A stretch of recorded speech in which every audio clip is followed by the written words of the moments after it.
All right. We're going to try this again. I've been trying all day to connect to it all day since for about the last hour. I had no intention at all of doing a live stream today. I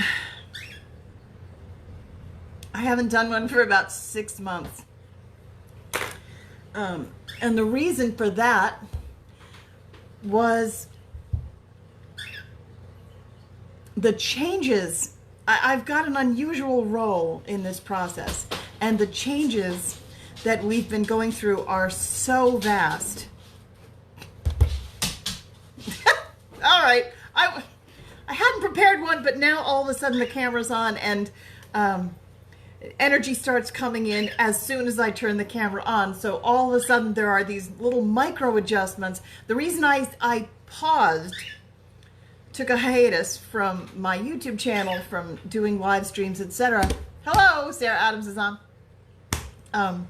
See if I can possibly add her. That would be really good. I have an idea. If we don't connect, if you and I don't connect, let's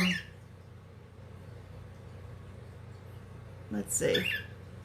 I am tapping on your comment. It says block Sarah Adams, delete comment, pin this comment. No, I just want to add her. Oh, crap. Oh, invite. You are invited. You are invited. I did invite you. So why can't you come on? I can't see you. This is so frustrating. Sherry's here. Oh, crud. Okay. Well, all right. Damn it. So so like everything else, hang on a minute. Like everything else, everything is divinely orchestrated, and I didn't have any intention of coming on to do a live stream today. So I'm somewhat prepared because I do have a backlog of about 18 posts, and my intention today was to sit down at the computer and bang them all out in a very linear format and kind of share information that way. And then Sarah Adams and I got to talking, and we decided we were going to do a live stream today together, jointly, at 3:30. Because there are all sorts of developments that I really don't want to talk about alone. I would rather work with her. She knows all about cosmic history, and she has so much information at her fingertips, and part of what we're here to do is work with partners that are equally matched to us. It facilitates the exchange between the realms. I have an extremely difficult time getting down to 3, and the work that I do with Sarah Adams, she's another galactic, so when we work together, shit gets done. Energetic stuff just gets done. Wrangled, I almost want to say, like we can wrangle something to the ground if there's a problem. Yeah, but I have a suspicion that, what happened was, if you missed it, we've been having a very difficult time connecting technology. So one of the things that's happening, we've recently had a number of breakthroughs. Okay, hang on a minute. So this is going to be part energetic transmission. So even if the information that I'm getting is, I can tell right now, it's coming through in chunks, and it's very disorganized, and I can have okay. We're on task right now, believe it or not. It doesn't seem like it. Like if you're trying to understand just my speech, my conversation, my information is going to come through and it's going to be very disjointed, and I'm going to change topics a lot. That's because there are about, I'm aware of, maybe 6 large streams of information that are coming and going to different venues. So what usually happens is there's the circular rotation of topics. So I'm just being used as a channel right now, and all of a sudden the hair needs to come down because energy needs to flow more. I don't know why I bother brushing it for these things. I really don't. So energy is going to come through. You're going to get an energetic transmission. But there's energetic work that's getting done. Yeah, the whole place is crowded right now. I'm swarmed by spirits. Work needs to come, energy needs to come through. So there are about 5 or 6 main rivers of information. So you can probably feel that the energy has picked up. It's very strong. I understand that it's discombobulated. So I just kind of allow verbiage to flow. I don't put too much of a dictate on it. That's always it might be my preference. Stylistically, I prefer it. Like the human portion of me would rather have it be more presentable, etc. But it doesn't run that way. Sometimes it may. In the future, I already know that there's a point where it's going to become a lot more cohesive, comprehensible. We're going to merge the 2 realms of strong energetic transmission and linearity, but that has not happened yet. We're getting closer and closer and closer. So one of the things I was going to talk to Sarah Adams about today is the merging of these 2 realms, because it's getting closer and closer. And recently we've achieved some major breakthroughs. The reason that I stopped, I took a 6-month hiatus from this, my first live stream in about 6 months, a little over, is because we had reached a point at that time where the information that as it was coming through me, it was like it had to be a wide variety of people were listening to me. My audience was small, but it was made up of disparate groups. Some of the groups, I needed to prevent certain information from getting to them, but it had to go to other people. And it came a point in my live streams where we were really hitting a very jarring wall. It was getting more and more dualistic. And what we want to do is merge it. So there's a way, okay, there's a way that's happening. I'm going to talk about that. The first portion of this live stream, hang on.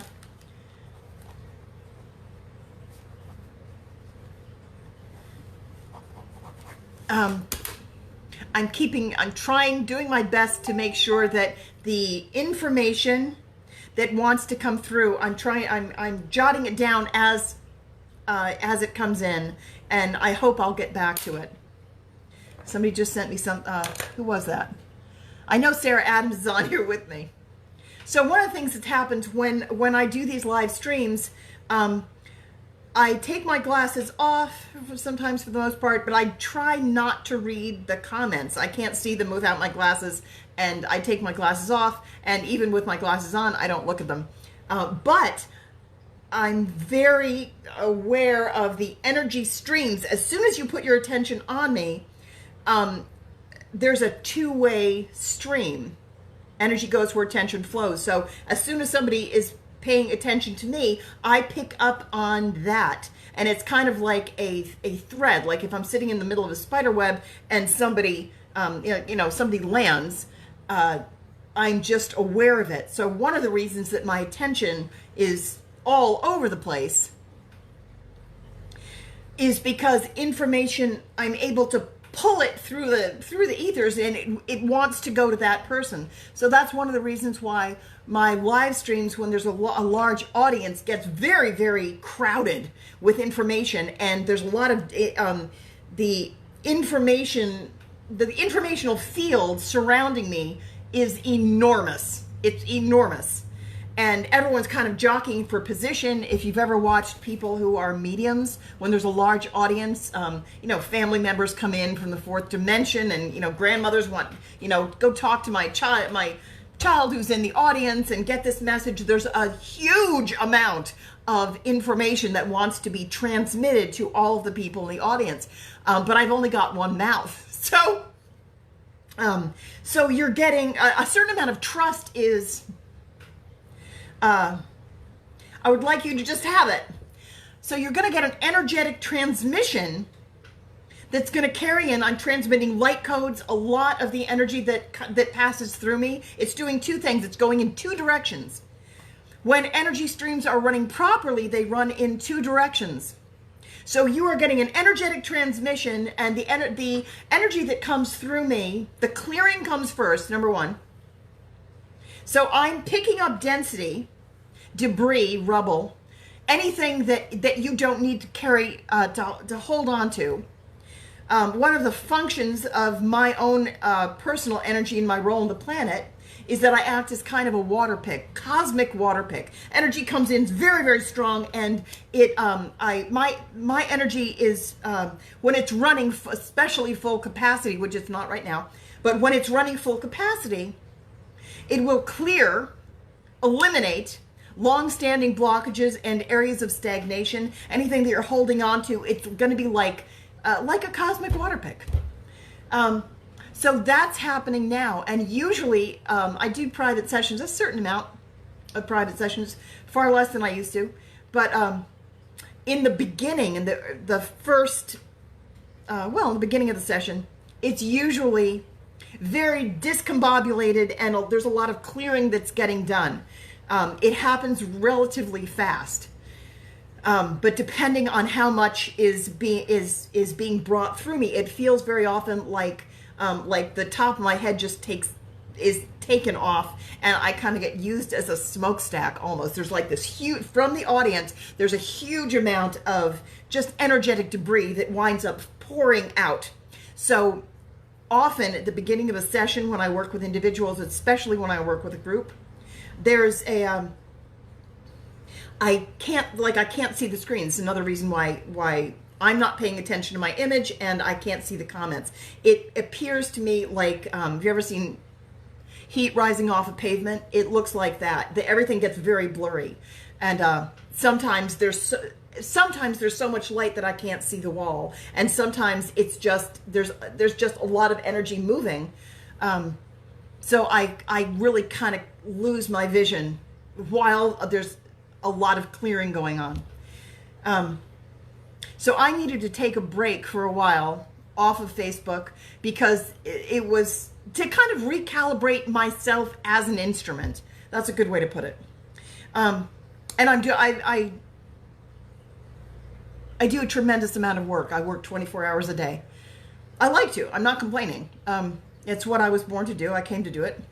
So I'm glad that I'm employed in this endeavor. But sometimes I feel like I was pulled off, and I have a enormous backlog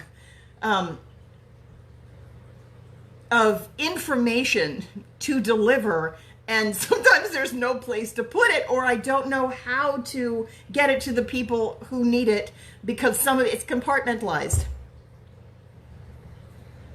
But apparently this really wanted to come through today, so we're just going to see what happens. I had agreed to do a live stream for the first time in 6 months today with Sarah Adams. She helps me be a conduit for certain types of information. So she and I talk on a fairly regular basis, and she is so do you feel now that some of the it's like the froth was taken off, the top was taken off of the the backlog. So it's calmed down just a little bit. It will be a useful skill from this point forward, to pay attention to the energy of conversations and all other things, to do all energy. The energetic component is as valuable as any linear portion of a conversation. It's not about just body language, or, you know, you're not trying to analyze somebody's body language, but just pick up the general, a general, kind of an instant knowing. In the higher dimensions, we recognize one another. We connect by way of energetic signatures. There's an instant recognition. There's much less of any need for names. And when we do use names, by the way, I had no idea where this conversation is headed. None. I hadn't planned on doing one. So I'm just going to kind of let it flow and see what happens.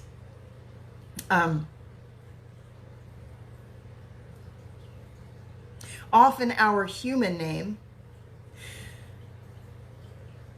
is not really in alignment. Sometimes it is, but it's not really in alignment with the energy that we wish to carry. That's why you see so many light workers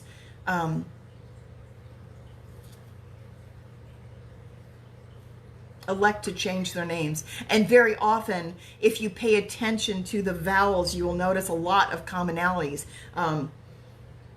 We try to find something often. If you ask a galactic or someone who's very, very in tune with energy as opposed to linear constructs based in the third dimensional paradigm, they will name themselves based on the feeling that the overall vibrational feel of it that is closest to themselves. That's why you see a lot of names that sound very much alike, like Sri Ram Khan Kirara, Maya Kana. You'll hear a lot of ahs because that tells you about kind of the realm that they come from. It's very expansive and relaxed. That's heaven. That's one hint. That's not a hard and fast rule. I know for myself, some of us came who are galactics, but we have a mission on Earth that is designed to do something specific. So we will often use the third dimensional elements to our advantage. We find a way in, and we put knowledge in there, and it's a much more controlled, linear way of dealing with language and still keeping the vibrational frequency. That's why when I tell you to go look at, go check out your anagrams, I know I tell people this all the time, and I did not think I was going to be talking about this, but here we go. If you go to Internet Anagram Server, if you've ever had a session with me, one of the things I tell everybody, go to, if you want to know what your life mission is, or something about yourself and the energy that you may not necessarily be aware of, but it's there. If you want to see what hidden knowledge is, also it's a very, very good tool if you're looking at organizations. If you are a truther and you want to find out, it has just as much information as an astrological chart. If you go to Internet Anagram Server, you can type in an organization, you can type in your own name, you can type in, if you're typing in your name to see what the underlying, usually it's very, if you have a strong life mission or a strong theme, not everybody does, a lot of it is going to look like gibberish, but that doesn't mean it is gibberish. You'll see a lot of repeat words that have a flavor to it. It's a way of merging realms, merging the linear name identifier with, and also being able to get a kind of a non-linear sense of yourself. Begin exploring. You can type in your name, type in any variations on your name, and see what changes, also see what doesn't. What are the commonalities? If you want to find a bridge, look for a commonality. If you want to create a division, look for what's different. You'll find it either way. One thing about anagrams, it will usually give an indication as to that person's background or their life purpose. Some people are here with very strong, very targeted life missions. I've never seen anybody who has as many incredibly strong, non-negotiable, no other way to interpret that, very literal anagrams as me. That's one reason that I almost didn't change my name at all. My guides told me in like 2014 to change my middle name to A-R-K. It had to be Ark with a K, because coming back from the Joan of Arc lifetime, I had a certain amount of integration I had to do, but I also had to change that mission. I'm here to do the second half of that mission now, and I had to integrate the identity and put it down at the same time. And I looked up my anagrams, and I was terrified because I know what anagrams mean, and I didn't know I fully wanted that job. I really had to be talked into it. But I stepped into it, but it had to be a deliberate decision. But it will talk usually in your anagrams, it will give you a sense of your life purpose or something, some significant element of your life.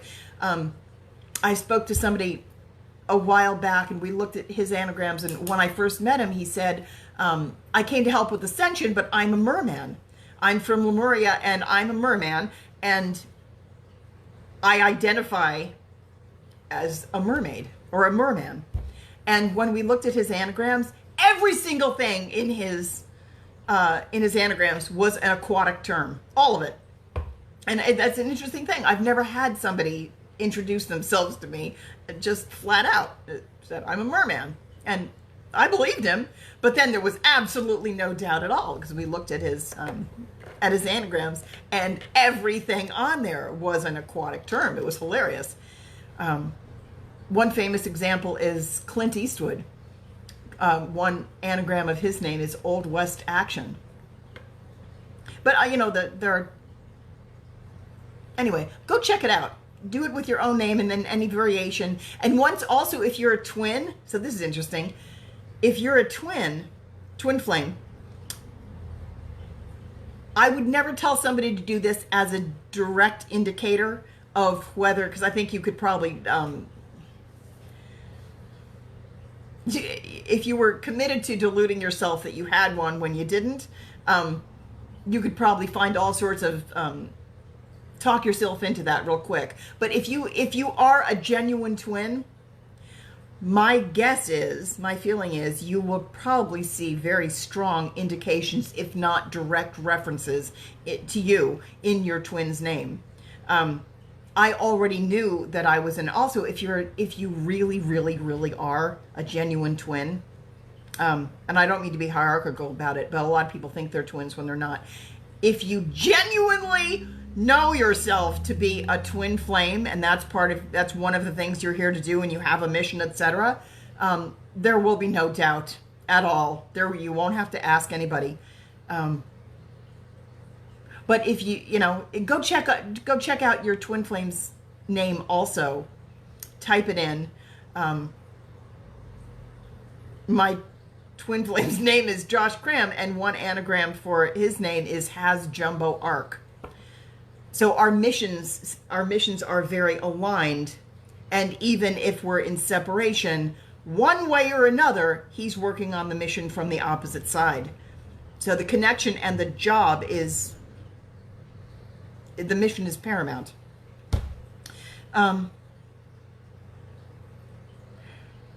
That said, there are a lot of twin-esque or divine partnership, Ascension partnerships. I did a whole talk with Camille Ochoa once about twin flames and kind of mission twins. Most in the fifth dimension, you're going to find a lot of people who are not necessarily your twin flame, but you have a very close bond with them, and for a particular purpose, they're your twin for that job. Or your if not your twin, your equal match. For example, I keep referring to Sarah Adams. Sarah Adams and I we have a co-mission, so we're paired. We're divinely paired, opposite one another for a particular task. Very often because we carry the same number of strands. She's another 48er. There aren't that many people who carry 48 strands. So and if you know anything about energetic circuitry, you're not gonna pair a 48 strander with somebody who's only working on getting their 12 up and running. You could pair a 48 strander with a number of 12 stranders. Do you know what I mean? Like there's an algebra to everything, and you're going to have to, in order to maintain the equality, which is paramount in the fifth dimension, the entire circulation system, financially and all other and otherwise, it's all based in equality, and it can't be any other way.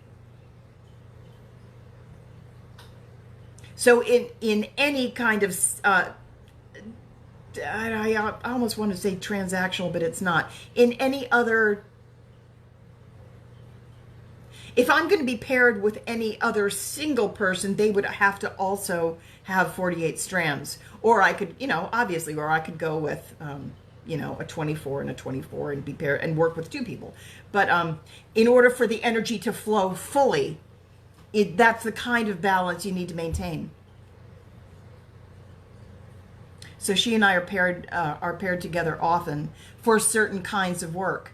I also work a lot with on certain other tasks with like Joanna Cullum and Camille Ochoa, who are sisters, and the three of us can triangulate energy very well. And one is more galactic and one is more earth-based, and I'm kind of the one in the bridge, but I can. We can move a certain energy. What we're trying to do is merge the galactic, which is very, very large. We're changing the geometry as well. We have been in a system that allowed for inequality because it was all triangular. You had, like God, which is huge, and the individual, which was one single point at the bottom. So if you're looking at an equilateral triangle, there's a discrepancy of the amount that can get accomplished, where obviously God has the bigger job. When we're moving to a system of co-creation, collaborative endeavor, one of the reasons it's so incredibly hard to get the population at large to take their power back is because they don't really want the job. Like there's a lot of vying for, everyone, take your power back, everyone take your power, but do you actually want the responsibility that goes along with having power? And most people, there's a tendency to want to put it on to someone else. Can somebody else please take this? It has to be handled responsibly. So let's see. Oh, so recently, one of the main problems that we faced with the merger of the realms, the ascension of the planet, involves taking something, the planet being extremely dense and compressed matter, even if it's not. I mean, it is empty space, yes, but it's very compressed, and it's difficult to adjust once things become materialized and entrenched. Even the solid is not solid, but it doesn't want to move. It gets very, very established in a fixed position. So it doesn't like to flow. And this is where I would like to have Sarah Adams on. I'm not sure I can. But once it becomes into a single fixed position, matter doesn't like to shift out of that. It likes to hold itself. So it moves really slowly compared to the eternal flow. The fifth dimension, the fourth dimension, move a lot faster.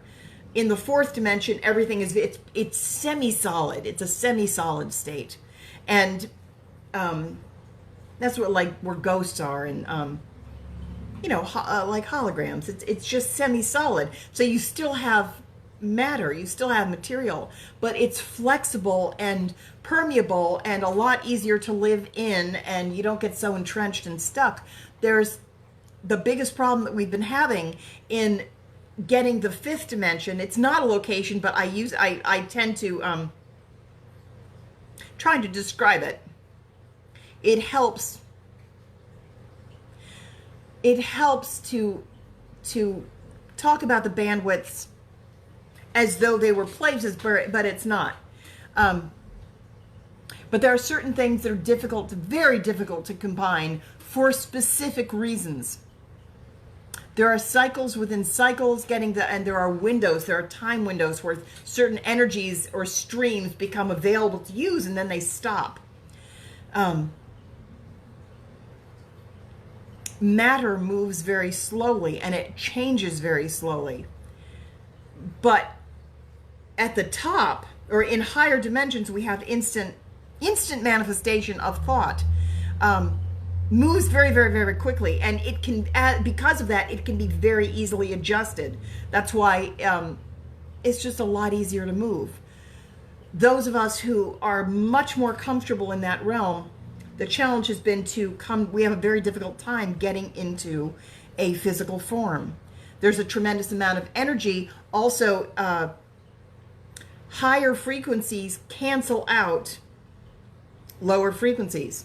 So, and they move very, very fast. So one of the things one of the dangers, potential dangers, and we're trying to avoid this. That's why it's a very dicey problem. Planetary Ascension has so many components.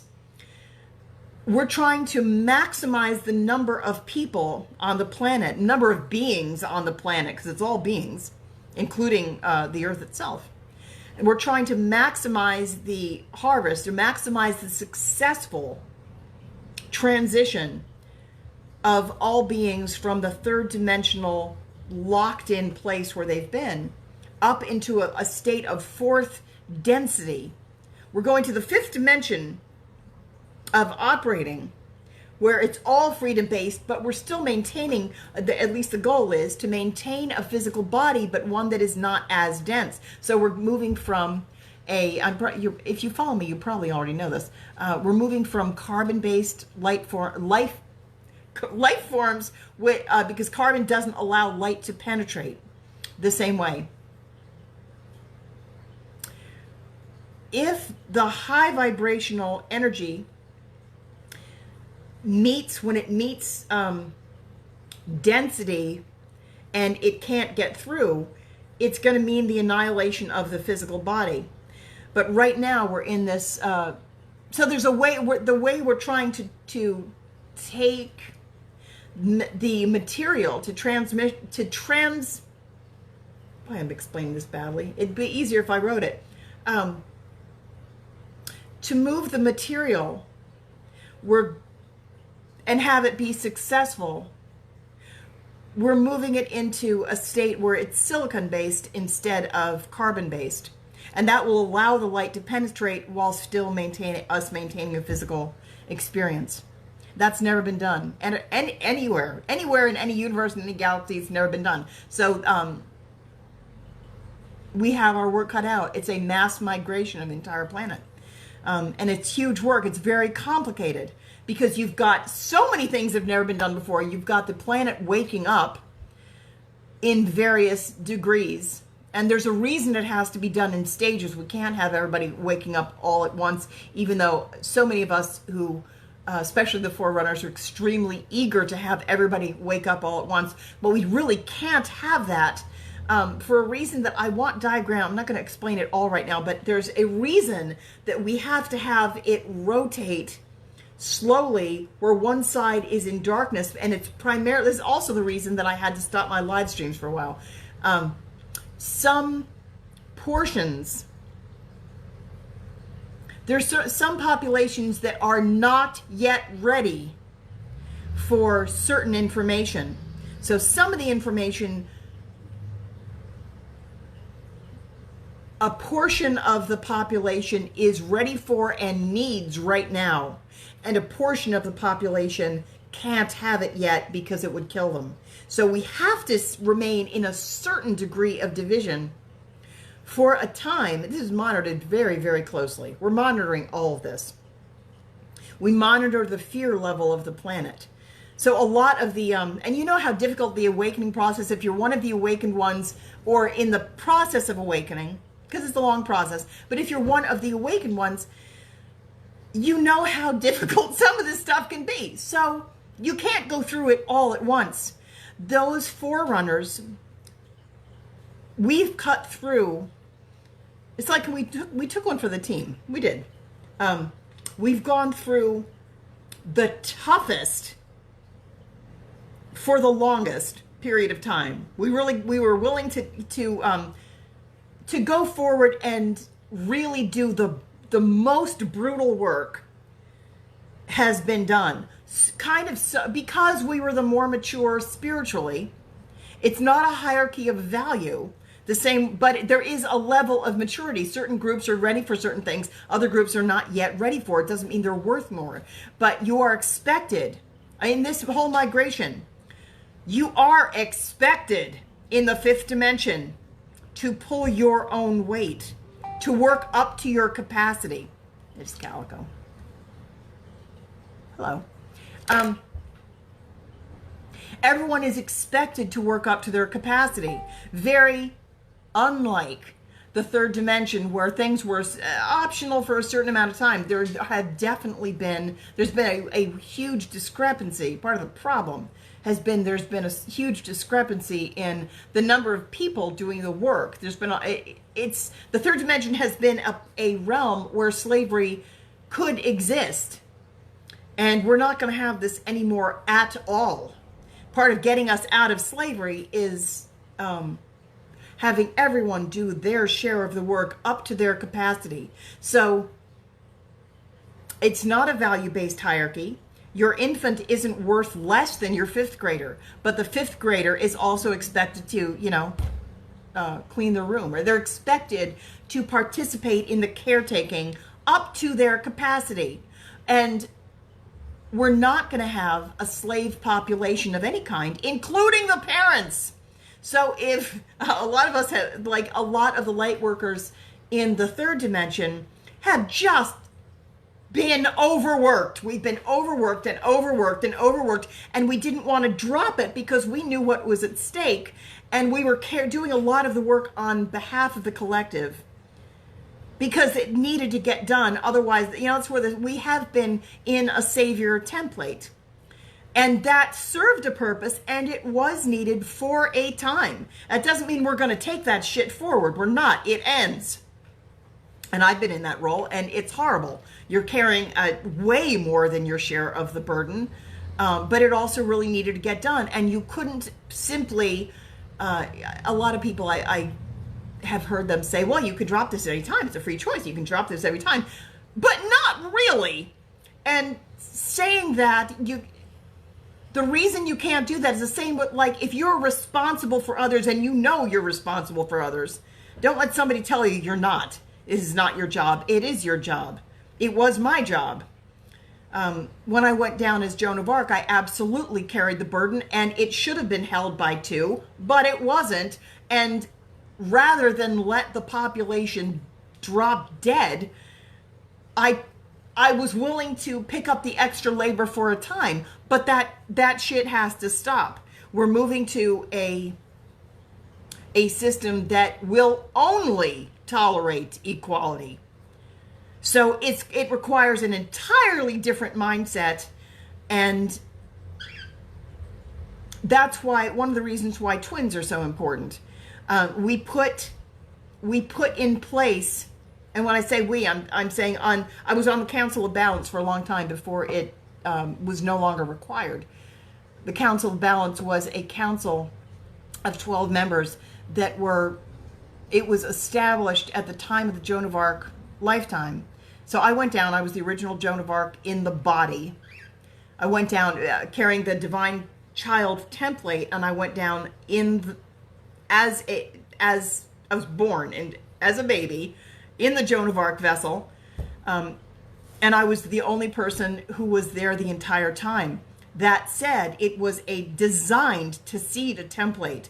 So I'm not going to say, and also part of the template that was being seeded was the template that shares everything and provides for the community, where you put we're moving out of the savior portion, but we're maintaining the part where you balance the needs of the self with the needs of the community. So I'm going to be, I'm going to be talking a lot more about that. But we're transitioning. I'm here for, so the Joan of Arc job requires, it's a single job, but it's located in two positions and they're 600 years apart. So the first half of the job was done in the Joan of Arc lifetime. And then 600 years later, and that was seeding, designed to seed a template that would be, my guide told me one time that my job during that lifetime was to turn on the garden hose and leave it running. And it would flood the planet so that it would be at the level it needed to be, that energy, where we all save each other. In my mind, the Joan of Arc life was an abysmal failure and left me with a shit ton of trauma. It served a purpose, but it also did an equal amount of damage. What went down, or it was planted at a time of extreme duality, and I know what it was for, and I'm going to talk about that at some point. It was designed to create such an incredible amount of conflict and inequality so that I would carry it and also seed the inequality in this lifetime. And so it's a division. We're trying to seed a division. So it's not just a division this way, it's also a division up and down, because we have to break something apart in 4 directions. And in order to break up the structures. So there was a way that had to happen. And it's not at all pleasant. And it left not only me, but my entire population of the starseeds. The one, we seeded the template, and then everybody who picked up any portion of it, it goes by percentages. So I'm not going to say that, so I was the original Joan of Arc, and I'm the only one who still carries 100% of that. But that doesn't mean that somebody else didn't pick up that pattern, 98%. And so if somebody else comes and says, I'm Joan of Arc, I'm not going to tell them that they're wrong. Sometimes the truth of what you know, who you know yourself to be, needs to be enough. So I need to do 2 things that seem in opposition. I need to both claim it and also share it with everyone. So that's the trick, right? So the half of the job that I'm doing this time involves taking my own power back and also making sure that it is spread equally. And so it's a restoration of equality.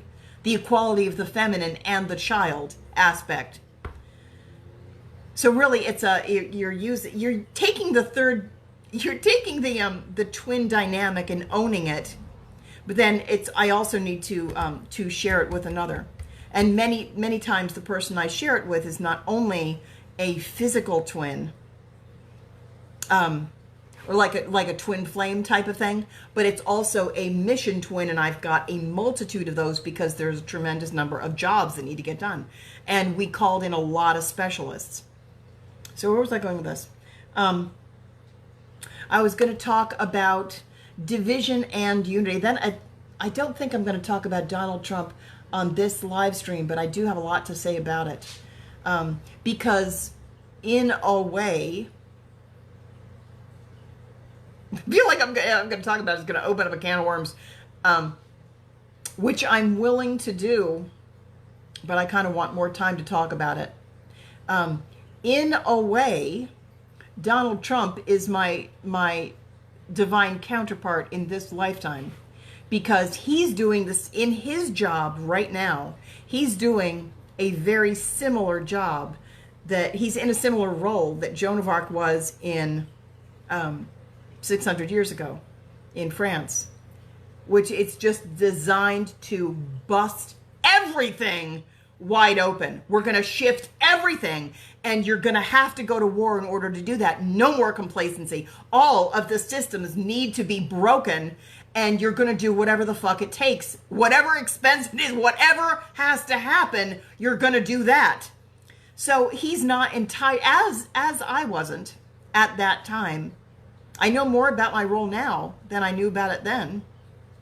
Certain things I was prevented from knowing about certain things in order that I would rely more heavily on my guides at that time.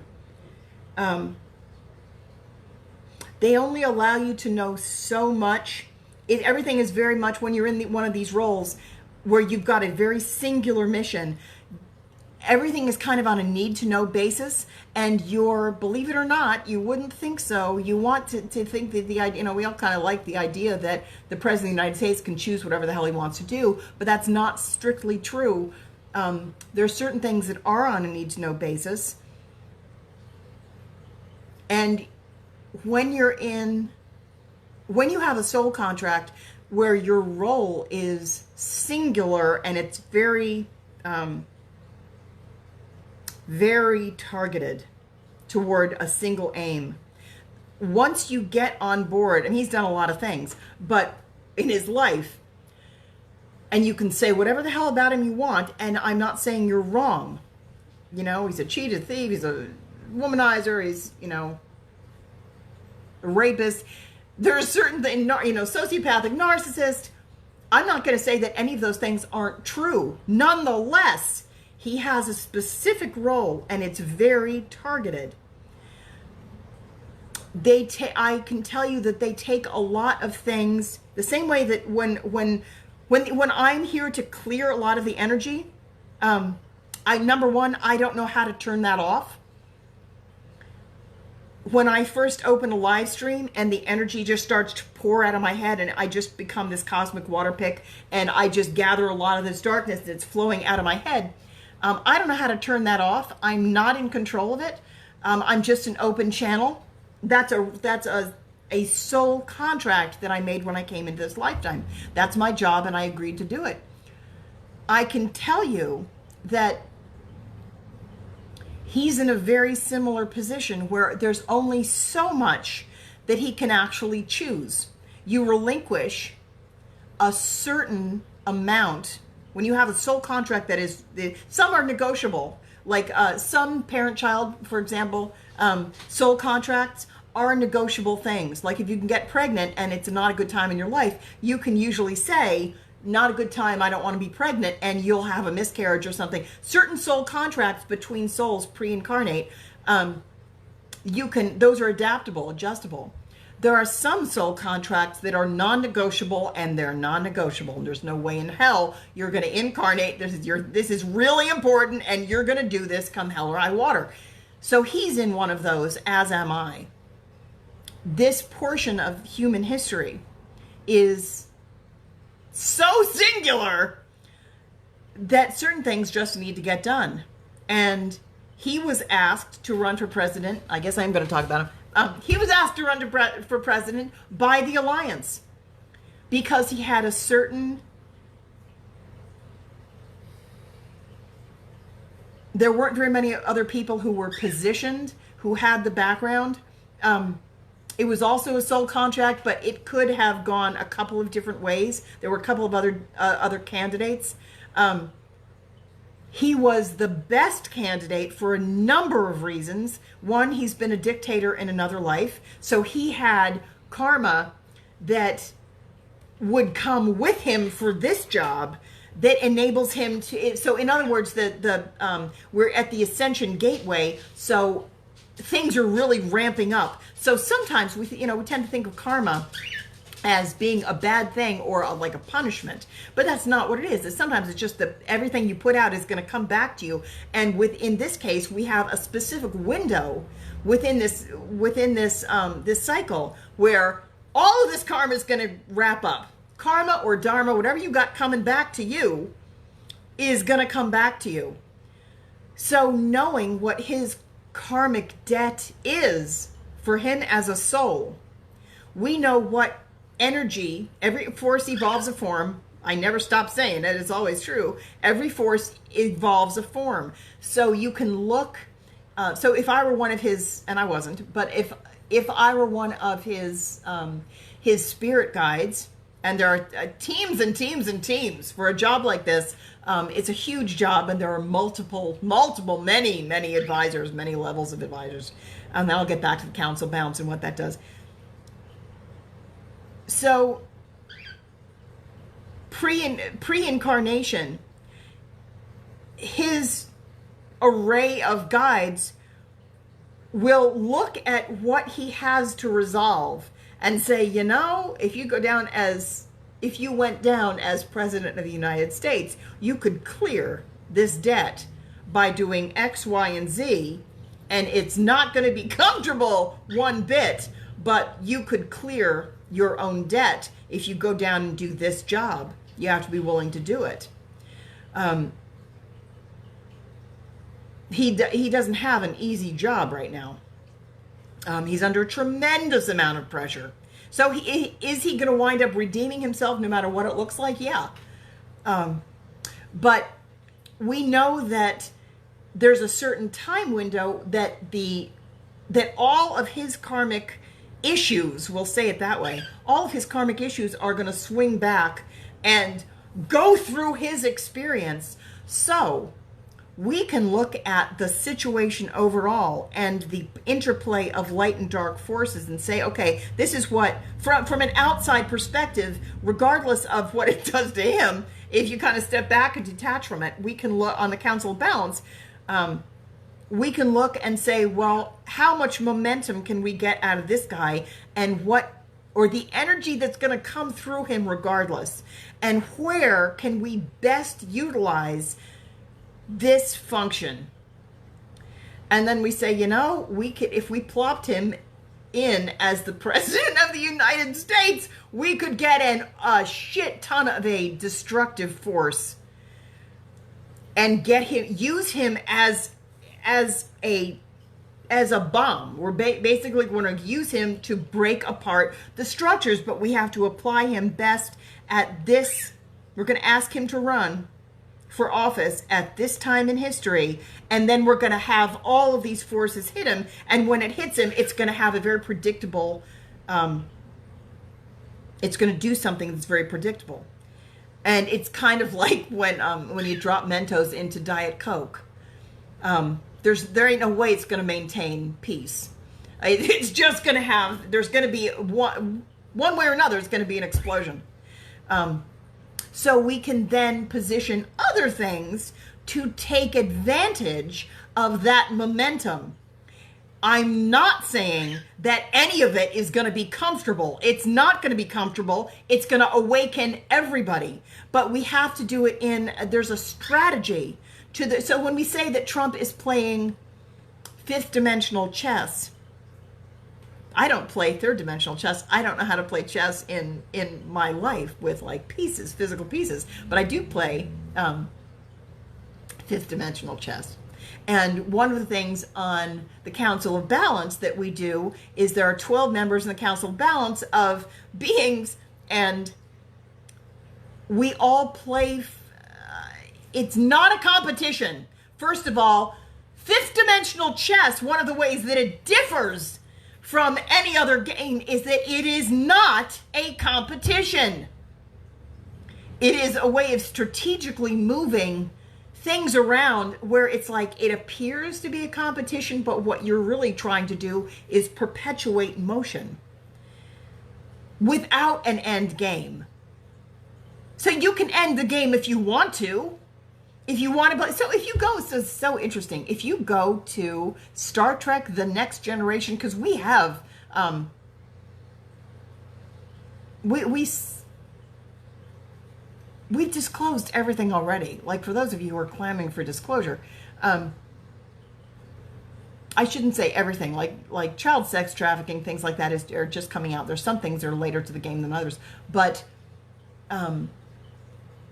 If you go to Star Trek: The Next Generation, which started at approximately the time of the harmonic convergence in like 1987, that entire series, it has levels of chess. It has, have you ever seen the like the scenes in 10 Forward? And if you look at that entire show through the eyes of symbolism, you will see it. And it is not. There's one way to watch it where it's just a storyline and you can watch it, and in the when you're asleep, you can watch that entire series and you can be entertained and you know who the characters are, etc. When you're awake and you watch it, you can say, oh, I see what they were doing there. So if you go back and you watch, it's on Netflix, if you watch Star Trek The Next Generation through the eyes of symbolism, and you look at all of the characters, including Q,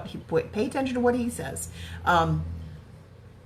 Joan of Arc, Jean-Luc Picard, Jean, Jean. Joan of Arc was originally Jeanette, Jen. It's the same thing. We're telling you the same story. There are twin flames. There are even the shape of the arc and the Enterprise. There's an arc in the bridge. If you go to 10 forward, so what does 10 mean? 1 for leadership, 0 for God, source. 1 for leadership, new beginnings, thought, and 0 for 0 point, source. So 10 forward is the lounge, and it's run by Gaia, who has that hat that looks very much like a halo, and they're going off into space, and we're trying to introduce into the collective consciousness these ideas. We're trying to disclose it, and energy takes all of this stuff has to take the path of least resistance. So we introduce it, because honestly, if we introduced it as facts, and we landed spaceships on the White House lawn, the amount of fear and terror, and people freak out and they can't cope with other human beings whose skin is a slightly different color. You're still arguing over that, over black and white.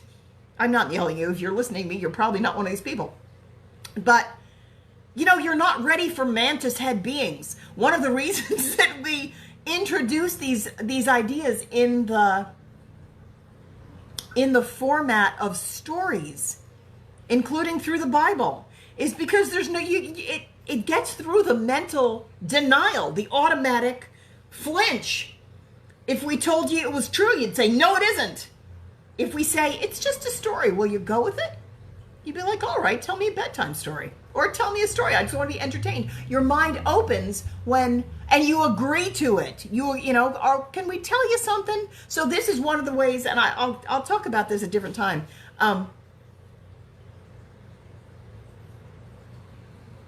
We had to find a way to get information to the population that needed it.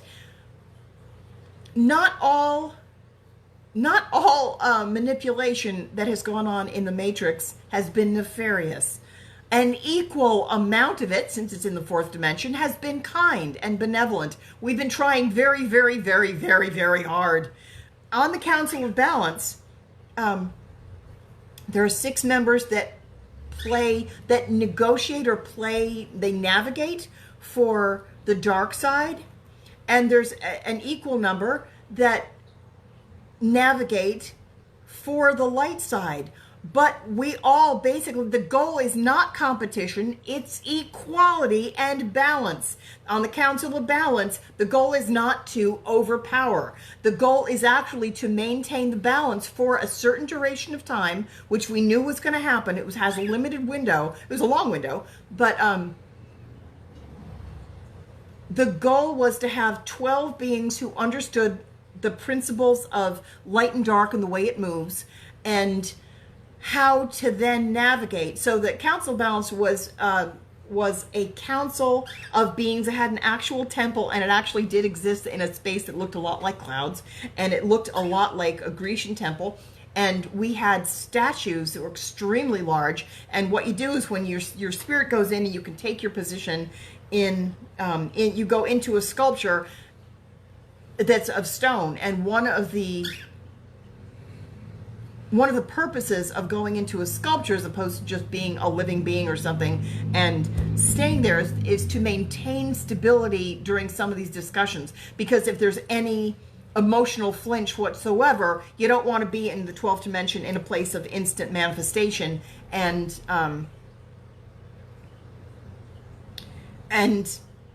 have an emotional reaction. It was actually a place of extreme detachment. So we're looking at the forces on Earth, the interplay of light and whoops. And there's full disclosure. So there's absolutely no hiding from the other side. 6 members are present from either side at all times. We know exactly what the other side is going to do. The only time we would ever interfere with, for example, I was usually arguing for, also you have to have a body on Earth in order to be a member of the Council of Balance. At a minimum of 2 members of the Council of Balance must be embodied on Earth at the same time, because you can't, that's one of the rules, you can't tell other people they have to do something that you yourself are not willing to do. So we know that we're going to personally experience everything we inflict on another person. And that's one of the reasons that when we go up into a spirit realm, we go into a statue, because it helps keep us stable. So then if we know that like a bomb's going to go off, and it's going to go off, right in my hometown, if I'm not detached enough at that time, it prevents an emotional flinch response it just helps me remain steady, or everybody. That's just the way it goes. But for example, we know what the dark side is, how they're going to maneuver what they're doing. And the goal is to balance it. So the only time if you're arguing for the light, or if you're strategizing for the light side, the only time for example, we can't prevent the dark side from making their moves. We can't do that. We could prevent them from doing something so dark that it would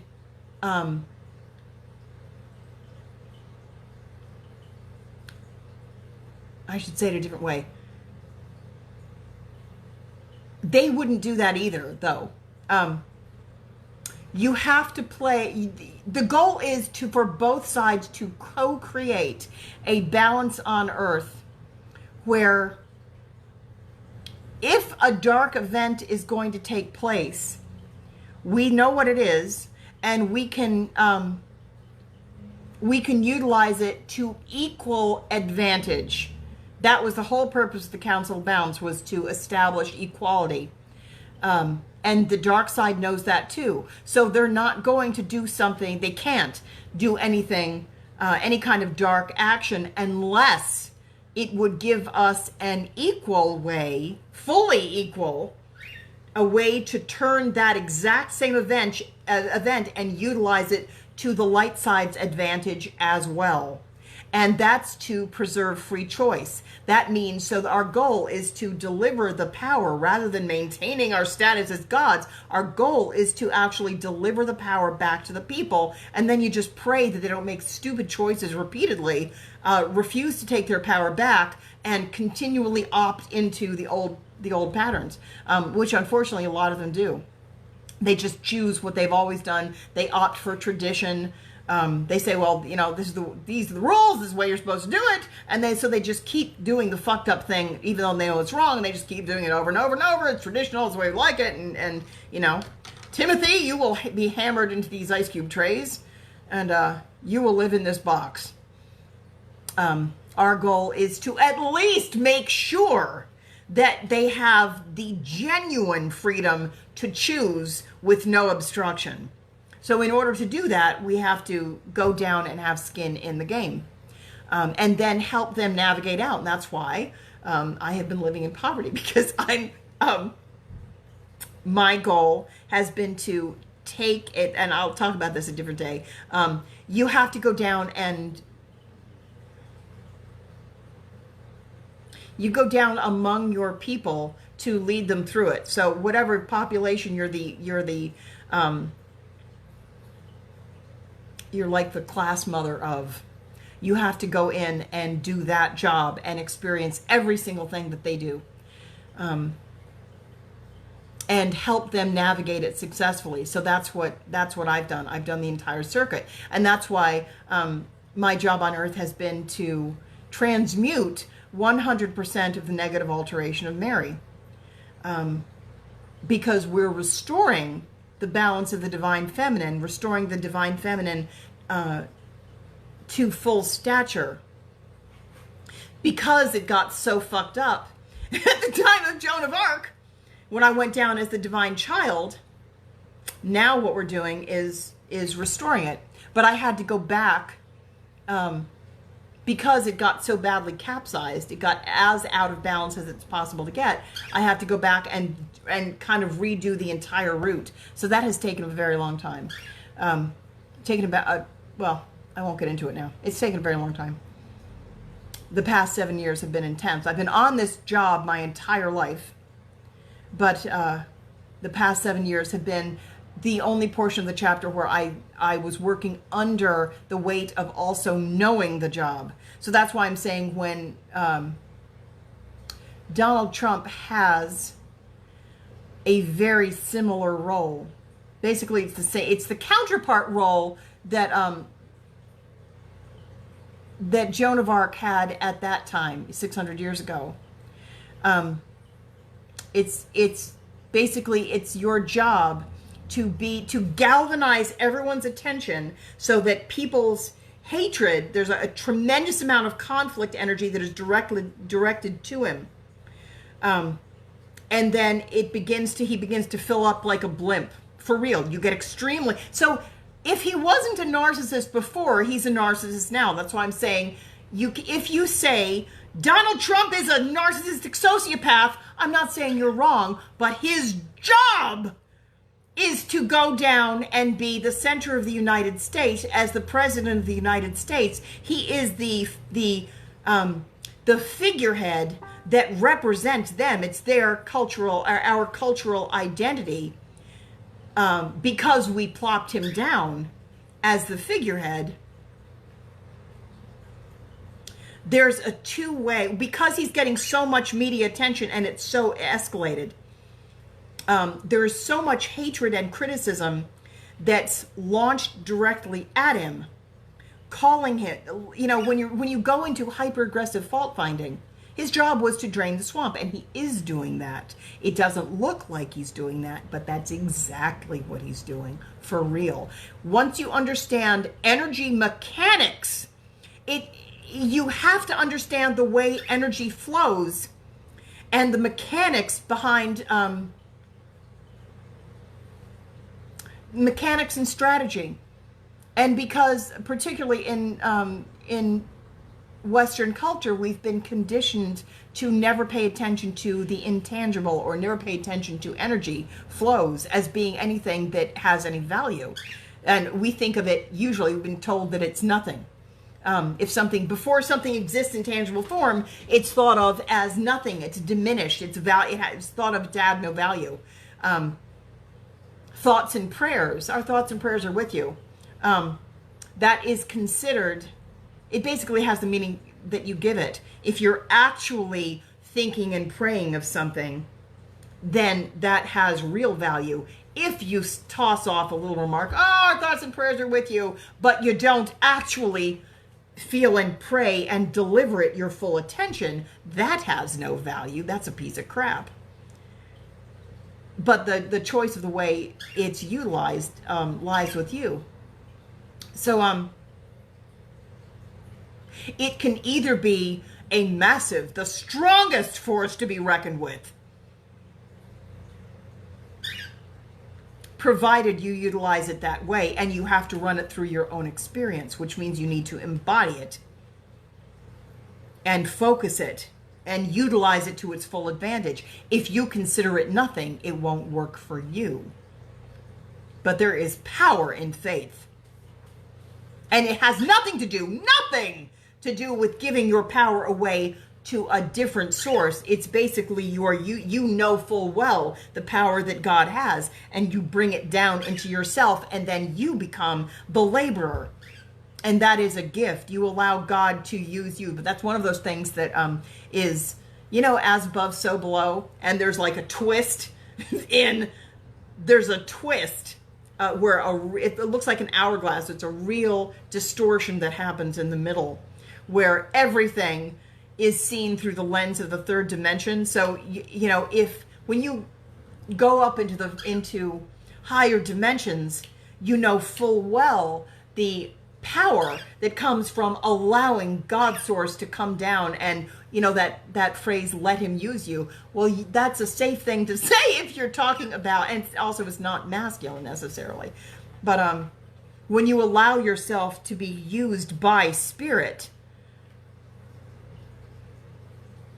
and you employ spirit as a tool and vice versa, that's co-creation. You're allowing spirit to move you, and you utilize spirit as your tool. That is the strongest force imaginable.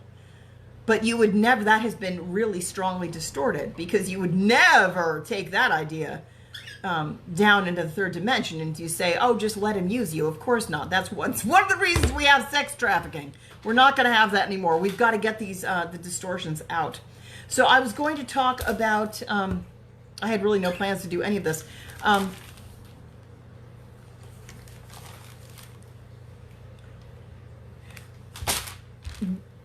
One of the things I was going to talk to Sarah Adams about today, and then we couldn't get her on. We had a massive breakthrough recently. It's not fully there, but it's almost there. Like, we're so close. We recently, and I wanted her to come on to talk about all the dates and I wrote it down. We had a conversation. And this is my handwriting because I was scrolling. And I was like, slow down. I'm trying to write it down. I can barely make it out. Dolphins and whales. Yeah. I'm going to write a post about dolphins and whales and why it's important. There's something very significant that just happened involving dolphins and whales and the bridging. We were talking about divine partners.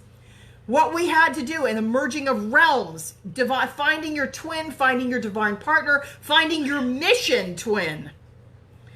Realms work that way too. So everything we're doing with an individual person is also happening with groups. It's also happening with realms too. So we're trying to bridge. The same way we have to find union within ourselves. We have to balance ourselves, balance the masculine and feminine within ourselves so that we can become our own twin. And then you learn to find another person, another individual in a body, and it might be your actual twin flame or not. And you learn to balance that with another person. And then gradually you expand that, and then you have a mission. Usually it's a small group. And then the groups begin to work in tandem. And then those groups begin to expand.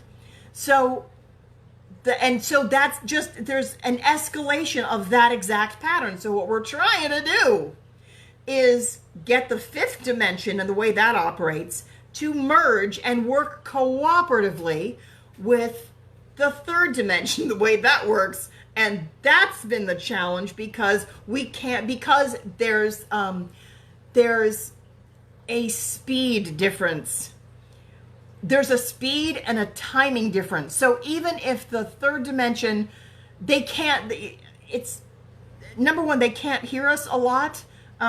Getting information through in time to somebody who's really locked into the third dimension, most of the time you're not even in their awareness. You could be a little mosquito buzzing in their ear. Your voice is higher. They're like batting at you if they even notice you. Much of the time, I was in high school one time, and my grandmother, basically anybody there, anybody at that time, in a third dimensional paradigm, she wasn't particularly closed-minded either. She sent me a book on Edgar Cayce, and we had a really good relationship, but she was, it was a third dimensional time.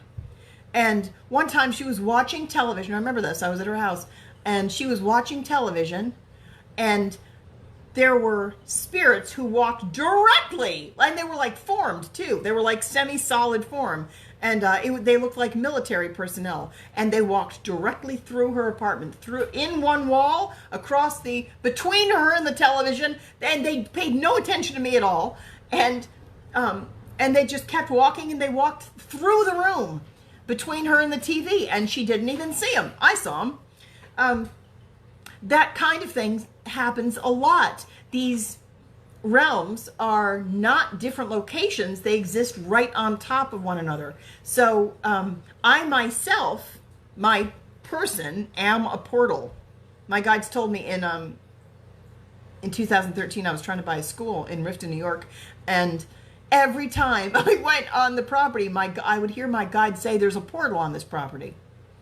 And I spent about 5 years, well, maybe 4 years looking for it. It's like, where's the portal? I'm going to find the portal. And I would show up at the place, and I would walk every inch of it. I was like, where's the portal? Where's the portal? One of these days I'm going to find it. And then I finally realized that it was me. I am a portal. I can I can bring things down through multiple dimensions, and it just comes through me. That's what being a channel is, just a gigantic pipe, like a big culvert. Where was I going with this? But so the third dimension moves very, very slowly. It has a given bandwidth. And above that is the fourth dimension, where things are semi-solid,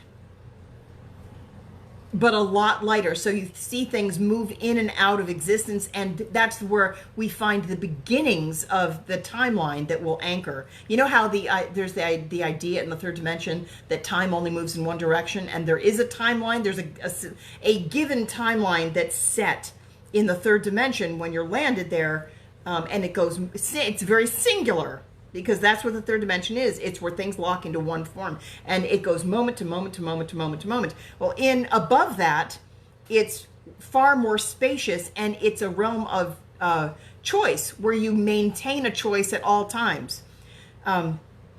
So time moves backward and forward, and you have a range as opposed to a dot. You have like a parentheses, and the way it moves in terms of form, it's kind of like on a film strip. You would get like an image, and then blank, blank, blank frames, and then another image. There's just a lot more space. It's not as tightly compressed. So it becomes permeable matter. And also, things don't age there as quickly, because you're not packing. You don't have these compressed lifetimes. You can extend a lifetime for a very long time. In, I think, that movie, A Beautiful Mind, where he thought he was seeing phantoms or seeing illusions, because the people, his spirit guides that would show up, and he thought they weren't real because he realized that they didn't age. And so to him, that represented evidence that they weren't real. But from my perspective, I remember looking at that movie and thinking, well, they do exist. They just don't age. But that doesn't occur to people when they're locked into a timeline. If you're looking for evidence that something is true, it means you're usually pointed down to pinpoint something. You're looking for something tangible that's on a timeline. And that's why scientists are the last people to know anything ever. And then they look for validation, something that's peer-reviewed, and something that, does everybody else see it? And that just means that you're locked into a third-dimensional model now. So in order to get out of it and move toward the quantum, you have to at least have the idea in your head, be able to accept the idea that there is another possibility. You have to meet the number 2. Instead of just this one thing is true, you have to be able to say both of these things are true, and I get to choose which one of them I prefer. But actually, the idea is that when you move to quantum, there are multiple possibilities, and they're all true. So you get to decide, you shapeshift, and you change yourself to match your preferred outcome. So we can talk about that at a different time. But the timelines, getting the realms to merge, has been very difficult, because one of them moves very, very slowly and it's locked in, and the other one moves very quickly and passes. We get these time windows and we pass it, and it's done. Things have happened up here before it lands, and like the sloths in the third dimension, they're like going, blink, blink, did something happen? Was something supposed to happen? I don't know. Maybe I shouldn't do something. Maybe I should, getting change in time, getting change in enough time to actually get a change to occur. It's a very impenetrable realm. Anyway, there have been some remarkable breakthroughs. So it has to do, one of the things this has to do with is the distance between the speed of sound and the speed of light. The speed of sound is substantially slower than the speed of light. And there are things that are even faster than the speed of light. Like entangled particles, things happen instantly, and it's faster than the speed of light. But that's not really what we're dealing with. What we're dealing with down here is the difference, the time delay between the speed of light and the speed of sound. And one can be falsified and one cannot. One represents truth. And the interesting thing is that light, which is faster, can be falsified it can be manipulated so that it can be manipulated so that it appears to be something else. But sound waves, vibration, cannot.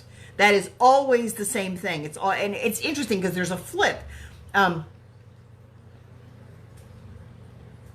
It's actually backwards in the way you think it would be, but it's not. Vibration is always truth. It's always honest, and it can't be manipulated toward falsehood. But light can.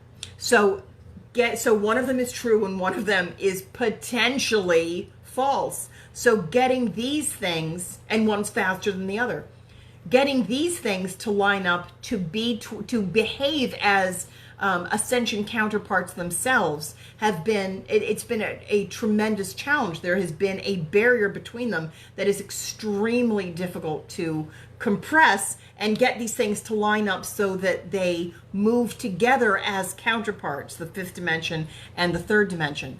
Third dimension's locked in and it's slow and it's very deceptive. But the fifth dimension moves a lot faster, but it's based on vibrational frequency, where we look to vibrational frequency as truth. There is a way to bridge them, but it's just really, really tricky. And so that's what, there has been a deliberate interference by the Nephilim, and that's what I would like Sarah Adams to talk about.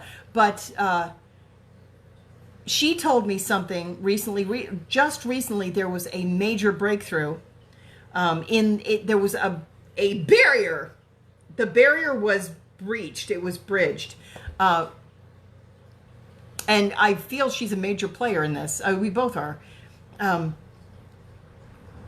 Dolphins, and she told me this today, dolphins and whales are the ones responsible for their sounds, their vocalizations carry light codes.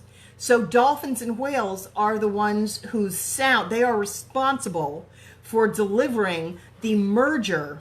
And it makes sense that they're aquatic, right? Because that's like halfway between solid and air. It's something that it bridges the totally solid and tangible and something that's totally movable, that things can move freely through it. So it makes sense that they would be the ones, and it also makes sense that it's held by two. It's not just dolphins that's carrying it. It's a set. It always has to be 2 by 2. That's what the ark does. The ark is populated 2 by 2. But it's not necessarily, 2 rhinoceros and 2 elephant and 2 of every species. It's 2 of everything. Everything moves in tandem. You've got to change the energetic platform of the entire thing towards equality and cooperation in order to move into the fifth dimension, where the entire circulation system for long-term sustainability is based on cooperation. Cooperation, love, and it's also love of a counterpart who is not entirely identical. It doesn't have to look like you. It could be your total opposite, actually. You've got to find a way to bridge the divide. So dolphins and whales are Ascension partners. I'm just about to write a post about this. Dolphins and whales are Ascension partners in that they've got this joint mission to bridge the realms by introducing light codes through their sonar. So it's bridging the realm of the light and the realm of sound and merging them within water. So that vibration is going to go throughout the earth. Yeah. And so recently we were finally able to puncture the divide that has been keeping the third dimension and the fifth dimension separate. It's been percolating. It's been, it's been prickly. A lot of us have been working on it, but just recently we finally punctured all the way through. And Sarah Adams has been, one of the things she's been doing, I won't talk too much for her because I really am committed to finding a way to, so she and I are doing this very similar job, and we're trying to bridge this gap. And one of the problems that we can connect on an individual level, but as soon as we try to bring, to do a joint presentation, it hasn't been lining up. We're always having some kind of cancel. We've been running into communication problems and connection problems where we can't get the technology to work. That's where the interference has been. That's one of the reasons, a lot of posts are disappearing. There's still a great deal of, and there's a reason for this. I could talk about that. We're seeing particular manifestations of disturbances, distortions, as the debris of the third dimension is busted. Coronavirus broke the thing en masse, but now what you have is basically akin to rubble, gigantic pieces of rubble that have to be removed, and it's all happening as though it's going through a turnstile. So it's not like we can just, snap our fingers and have all of the rubble gone. It has to be moved through us as bodies. Through our own experience. So there's a lot of help. There's a lot of galactic help. There's a lot of ET help getting these chunks of solidity moved through our bodies and through and processed. Basically, it all has to get processed. We all wish that we could snap our fingers and have it just vanish, but that doesn't happen. You have to transmute it, and you have to take it through the alchemical process of transmutation. So that's uncomfortable, and there's a lot of rubble. So it's no longer the entire chunk of solidity, but it is group by group by group. All of this is going to be tested. Every group is going to be tested, whether it's a country or any establishment, parliament or the Hollywood elite or teachers or vegans or whatever. If you're a group and you're very solidly identified as a group who do XYZ, you're going to be tested to see who actually belongs there, enough so that that group is broken apart. And the reason that we need division, we can't go toward unity prematurely. That would actually that would kill us, believe it or not. Half of the darkness can be transmuted, half of it cannot. We've got to separate the wheat from the chaff, and that requires a division. I was told not too long ago that my posts were very divisive, and somebody wanted me to be more peaceful and move toward unity. Unity consciousness, I can be a bridge, and it's important to do. We're going to do that after, but we've got to break the thing apart first and allow the really toxic elements that refuse to change. If there's a certain amount of darkness that is intransigent and refuses to change, refuses to budge, refuses to evolve, and actively has malicious intent. That's the thing that's going to be blasted. Those are going to fall, all of them. The ones that just simply need more time to transmute and heal their own darkness, they're going to get time for that. A lot of that hasn't happened yet, and a lot of the that's why we're waking people up by degrees, in stages, because if it all came out all at once, that would absolutely 100% kill the planet. If you got that much light meeting that much darkness, the darkness would fizzle up and the planet would explode. It would catch on fire. If you think of very high energy, very fast, high energy moving through something that's extremely dense, you're going to get a tremendous amount of friction. And it's also going to be somewhat long. If it explodes, it wouldn't be long lasting. But the definition of hell, the hell is not necessarily a lie. Hell is a way that we were trying to explain to a pre-scientific population. You try to meet your people where they are. So it's not necessarily, oh, the church lied to us and they're just trying to scare us.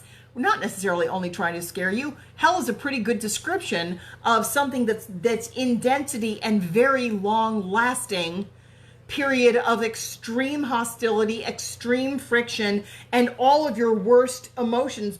It's just torture. It is just torture to be very condensed and also have the influence of very high energy moving through your experience. It's going to be a very long, very, very long lasting experience of a tremendous amount of anger. You're going to feel a lot of heat. You're going to get extremely sick, and it's going to be anguish, and it's going to be a long, long period of time you're going to be there. I think the experience of hell is fairly accurate, actually. If we allowed all of that, you know, our solar system is in a place in the galaxy where we're meeting this band of very, very highest intensity of gamma particles. And when it passes through density, you're going to get a spontaneous combustion. And that's where the fires of hell come from. You've got something that's on a timeline, that's on a non-negotiable, locked into a timeline. So these people can't even escape if they want to, because they believe that they're there. Not everything is a lie designed to harm you. Much of the time, the church was not necessarily saying that the church is blameless. You know, I know about the Council of Nicaea and all these things, but I'm saying that every force evolves a form. And if you want to maintain a state of hostility and keep fighting and keep blaming the church for all the things that happened, it's going to keep you in a state of chronic, constant conflict that's going to lock you into the third dimension. So do you want to get out of that or not? You're going to have to find a way to forgive the institution. You're going to have to find a way to let it go or cease your resentment, let go of your resentment, let go of your hostility, maybe understand that there's another way to interpret the same facts that you had. So what's her name? Kellyanne McConnell, who mentioned alternative facts, and I mocked that along with everyone else. But there is such a thing as an alternative way of looking at something that changes your mind. Because if you see the exact same thing, you're like, you know, I didn't see it from that perspective. And when I do, damn it, the thing changed. We're going to find a lot of when you realize when you come to an understanding of the mechanics of the universe in terms of energy flow, you realize why certain things manifested the way it did, and it couldn't happen any other way. It's kind of like if you have a ribbon of transparent blue and a ribbon of transparent yellow, these things are crossing. And if they're not prevented, we can say, you know, move, move, move, move, move. You're going to get hit by this other thing. And if these people can't hear you, they don't listen, this energy is going to move through. And when these things cross, you're 100%, you're going to get another color. You're going to, in the case of yellow and blue, you're going to get green. Fortunately, we can use that to our advantage. We can say, well, that's heart center. But if you know, it could also be turned and you could say, well, that's jealousy. There's a way to use almost everything, tip it toward the positive or tip it toward the negative, even astrological signs. For some reason, my bird is walking around on the floor. I think I'm going to end this live stream and go get her. All right. Well, I hadn't intended to do a live stream today, but I think I'm going to end it on that note. At some point, I'm going to come back and talk about dark and light division, and the way there is a divine. So I work a lot with the Galactic Council, the Galactic Federation. The Council of Balance was defunct. Once we knew what was going to happen, we saw the end of the timeline. We did as much as we could do. We programmed it in, and then one day after 600 years, the Council of Balance everybody left, got up and left, and it's just not needed anymore. That's because the Joan of Arc template, that the Council of Balance, its only job, it was there for a period of time while the Joan of Arc template was the leading one. And its job was to oversee that. And once we don't need that anymore because we have this incoming template, we don't need it anymore. So we left. So most of the time, the Joan of Arc template was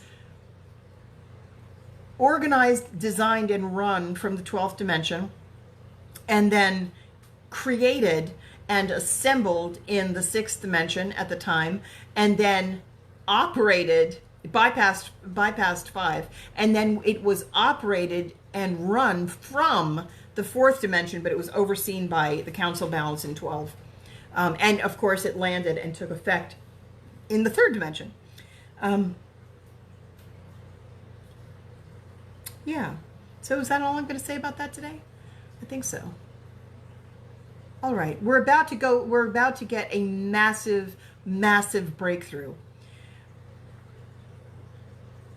Sarah Adams, I was just about to wrap it up, but I forgot. I was just going to tell you what Sarah Adams has been doing. Sarah Adams has been using her own experience, her own body, to work through this membrane. We've both been trying it, trying nothing.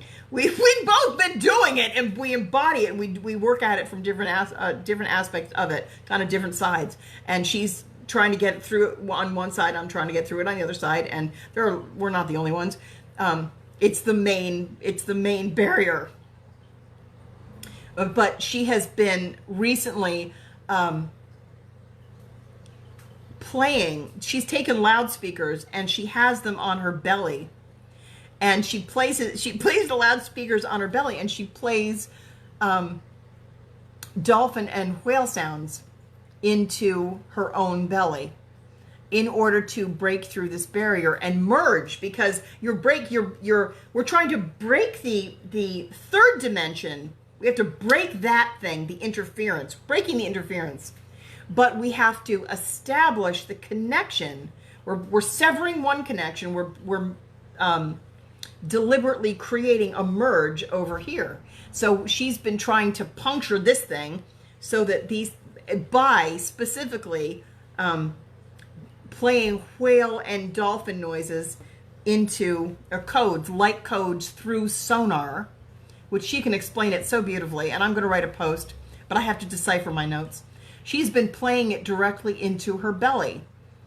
So that seems like bizarre work, and a lot of us get called crazy, but this is one of the things. She's been trying to embody it, bringing it down into a physical form. My guides told me that I needed to gain a certain amount of weight to help me get embodied, because I've been struggling. It's been one of my biggest challenges. And I had to gain 40 pounds, and you ask any woman over 50. From a 3rd dimensional perspective, there are very few women over 50. Really, I'm timeless, but very few people are willing to do that. So some of us are hardcore this job. I really hope that when we get the restoration up and running, there's going to be a revitalizing and a phoenix effect where we're gonna be able to drop the decay. Because a lot of us have a very difficult time, especially the Galactics, have a very difficult time coming down into a physical form. It's extremely difficult to have a physical body and carry a very high charge, a quantity of light. The body tends to break down, and you get a lot of physical ailments. You get a tremendous amount of resistance. The body breaks down. Anyway. but we're moving to silicon. So that's going to be a tangible substance that light can move through. And then we won't have that problem. All right. I love you. I think I'm going to... did you all see Tia? Here she is. Come here. Come here. Here's Tia. She's about 7 months old. She's a little baby bird. All right. I think I'm done. I wanted to make sure she got her vibrational frequency on... This is your first live stream, isn't it? Yeah, you're a good girl. She's a very good girl. All right. I will talk to you later. I've got to do this on my phone. Okay. All right. I love you. Goodbye.